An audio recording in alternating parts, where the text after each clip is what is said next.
छोटी रिया ने गुल्लक से सब सिक्के निकाल लिए और उनको बटोरकर जेब में रख लिया।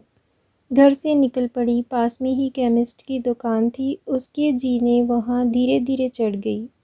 वो काउंटर के सामने जाकर खड़ी हो गई और बोलने लगी, पर छोटी सी रिया पर किसी का भी ध्यान नहीं गया और ना ही उसकी आवाज़ किसी को भी सुनाई दे रही थी। सब अपने अपने कामों में व्यस्त थे। दुकान मालिक का कोई दोस्त बाहर देश से आया था। वो भी उससे बात करने में व्यस्त था। तभी उसने अपनी जेब में से एक सिक्का निकालकर काउंटर पर फेंक दिया। सिक्के की आवाज़ से सबका ध्यान उसकी तरफ और गया। उसकी तरकीब काम आ गई। दुकानदार उसकी तरफ आया और उसने प्यार से पूछने लगा, बेटा तुम्हें क्या चाहिए? उसने अपनी जेब से सिक्के निकालकर अपनी छोटी सी हथेली पर रख लिए और बोली कि मुझे चमत्कार चाहिए। दुकानदार पहले तो समझ नहीं पाया, तो उसने फिर से बोला। वो बच्ची फिर से बोली कि मुझे चमत्कार चाहिए। दुकानदार हैरान होकर बोला, बेटा यहाँ दवाई मिलती है, चमत्कार नहीं मिलता। वो बच्ची बोली, अगर यहाँ दवाई मिलती है तो चमत्कार भी आपके यहाँ ही मिलने चाहिए। दुकानदार बोला, बेटा लेकिन आपसे ये किसने कहा कि यहाँ चमत्कार मिलते हैं? अब उस बच्ची ने विस्तार से बताना शुरू किया। अपनी तोतली ज़बान से वह बच्ची बोली, मेरे भैया के सर में ट्यूमर हो गया है।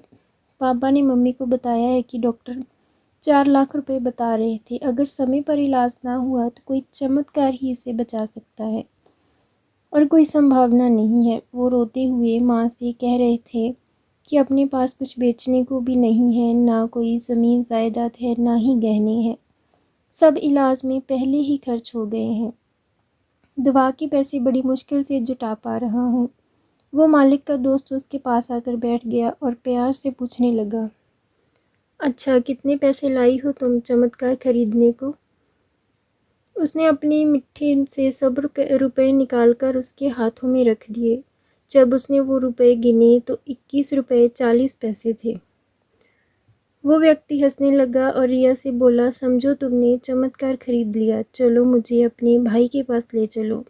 वो व्यक्ति जो उस केमिस्ट का दोस्त था, अपनी छुट्टी बिताने भारत आया था और अमेरिका का एक प्रसिद्ध न्यूरो सर्जन था। उसने उस बच्चे का इलाज 21 रुपये 40 पैसे में किया और वो बच्चा सही भी हो गया। आखिर प्रभु ने रिया को चमत्कार बेच ही दिया। वो बच्ची बड़ी श्रद्धा से उसको खरीदने चली थी। वो उसको मिल गया। प्रभु सबके पालनहार हैं।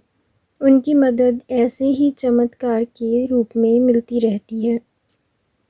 बस आवश्यकता है तो सिर्फ सच्ची श्रद्धा की, क्योंकि परमात्मा संसार की कण कण में है। तो दोस्तों, ये थी आज की कहानी। उम्मीद करते हैं आपको कहानी पसंद आई होगी। तो वीडियो को लाइक एंड शेयर ज़रूर करें और चैनल को भी ज़रूर सब्सक्राइब करें।